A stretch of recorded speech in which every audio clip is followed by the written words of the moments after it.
Welcome to the Tech Egg. Don't get scrambled. Enjoy the video.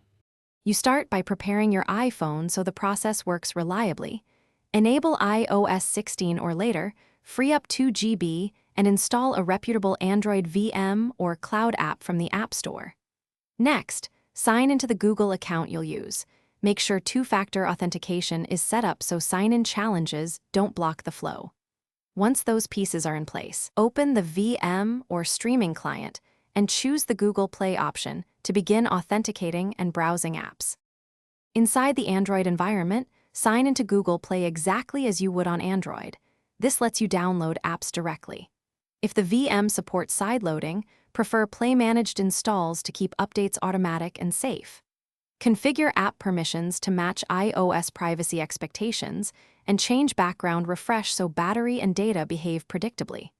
Once the app is installed, test core functionality, sign-ins, notifications, and in-app purchases, because these often need additional permissions. Complete the setup by mapping controls and integrating iPhone features.